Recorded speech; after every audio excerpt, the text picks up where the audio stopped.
Nga wasigadde ennaku mbale omutukuvu Papa Francis atuuke mu ggwanga ku bugenyi bwagenda okumalako ennaku 3 omulimu gw'okuyooyoota ebiggwa by'abajulizi gusemberedde okuggwa.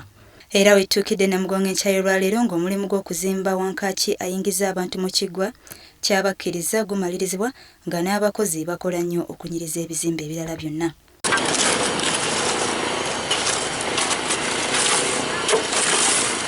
Amayumba amalala agaliraanye mu kiseera kino gali mu kulongoosebwa okusobola okutuukana n'omutindo gw'obunyirivu bw'ebifo byonna. Abantu abasinga balowooza tukolera paapa naye tetukolera paapa.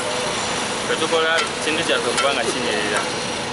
Twafunamu nti bwe twafuna ebintu bibiri ku ggombolola wano ne tukibuusa okuva ku tawuni kanso ne tufuuka munisipalite twasalawo ekibuga kyaffe kibeere nga kinyirira. Ate bo abasimbi b'ebimuli tebatumiddwa mwana ng'enguudo zonna zimaze okujjula ebimuli. Ate ebifaananyi bya Papa Francis birabiddwa nga biwanikiddwa ku mayumba g'abantu ko n'ebipande ku nguudo okuviira ddala ekireka okutuuka e Namugongo n'okuyitawo.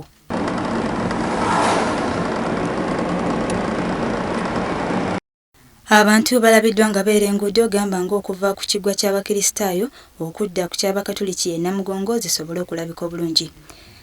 Mu ngeri y'emu ab'obuyinza mu tawuni kanso y'Ekiranga eno yetwala ekiggwa e Namugongo bataddewo amateeka ku bagenda okutunda ebyokulya n'ebyokunywa ku lunaku lw'omutukuvu lwagenda okubeera e Namugongo.